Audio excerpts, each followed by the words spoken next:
સમાચારોમાં આગળ વધી વાત કરીએ કચ્છની, જ્યાંથી મોટા સમાચાર આવી રહ્યા છે। કચ્છમાં બનાવટી દારૂના નેટવર્ક સામે મોટી કાર્યવાહી હાથ ધરવામાં આવી છે। આદિપુરમાં બોર્ડર રેન્જ પોલીસના દરોડા પડ્યા છે। આદિપુરમાં બનાવટી દારૂ બનાવવાનો તમામ સ્ટોક ઝડપાયો છે। 600 લીટરથી વધુ બનાવટી દારૂ માટેનો પ્રવાહી કબજે કરવામાં આવ્યો છે। બનાવટી દારૂ બનાવવામાં વપરાતું પ્રવાહી જથ્થાબંધ ઝડપાયું છે।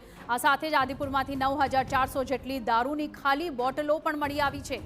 પ્રવાહીમાંથી તૈયાર કરાયેલી 500 રોયલ ચેલેન્જની બોટલ પણ મળી આવી છે। મુંબઈના હિતેશ બામણિયા અને સાથે જ મથુરાના બિજેન્દ્ર જાટની અટકાયત કરવામાં આવી છે। આ સમગ્ર મામલે 3 થી 4 દિવસ પહેલા જ નકલી દારૂ બનાવવાનો શરૂ કર્યો હોવાનો ખુલાસો થયો છે અહીં, અને આ સાથે જ બનાવટી દારૂના નેટવર્ક સાથે સંકળાયેલા અન્ય શખ્સોની પણ તપાસ તેજ કરવામાં આવી છે।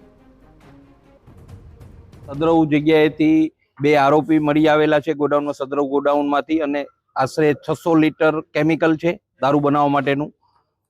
9400 બોટલ ખાલી મળી આવેલી છે આરસી ના લોગો વાળી, અને 601 બોટલ આશરે ભરેલી કેમિકલ જે એને દારૂ બનાવ્યો છે એ બનેલી તૈયાર બોટલો પણ જગ્યા ઉપરથી મળી આવેલી છે। કચ્છના આદિપુરમાંથી બનાવટી દારૂની ફેક્ટરી ઝડપાઈ છે। હાલ તમને સીધા દ્રશ્યો જે છે તે બતાવવા માંગીશ કે જે આ આદિપુરના 4A વિસ્તારમાં રિદ્ધિ સિદ્ધિ કોમ્પ્લેક્સમાં જે છે તે આ જે HL ટ્રેડિંગ કંપની નામની જે આ દુકાન આવેલી છે તે દુકાનમાં જે છે તે જે બનાવટી દારૂનો જે આખું જે નેટવર્ક છે તેનું પર્દાફાશ બોર્ડર રેન્જ સાયબર સેલની ટીમે જે છે તે દરોડો પાડીને જે છે તે કર્યો છે। ખાસ કરીને બોર્ડર રેન્જ આઈજી ચિરાગ કોરડિયાના જે માર્ગદર્શન હેઠળ આ જે છે તે કાર્યવાહી કરવામાં આવી છે। આ જે છે તે કાર્યવાહીમાં 10,000 જેટલી જે ખાલી દારૂની બોટલ જે છે તે ઝડપી પાડવામાં આવી છે, અને જે આ બનાવટી દારૂમાં આ જે પ્રવાહી છે તે 600 લીટર જેટલો પ્રવાહી પણ જે કબજે કરવામાં આવ્યું છે।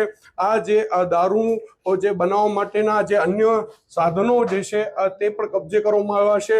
હાલ જે છે તે આ સ્થળ ઉપર FSLની ટીમ જે છે તે પહોંચી છે, અને આ જે પ્રવાહી અંગેની તપાસ જે છે તે હાથ ધરવામાં આવી છે। ખાસ કરીને આ જે નેટવર્ક પાછળ મુંબઈ અને અન્ય જે બિજેન્દ્ર લાલચંદ જાટવ નામના શખ્સની જે સંડોવણી હતી તેને લઈને જે છે તે તપાસ હાથ ધરવામાં આવી છે। આગળની કાર્યવાહી જે છે તે થઈ રહી છે। નીતિન ગરવા, TV।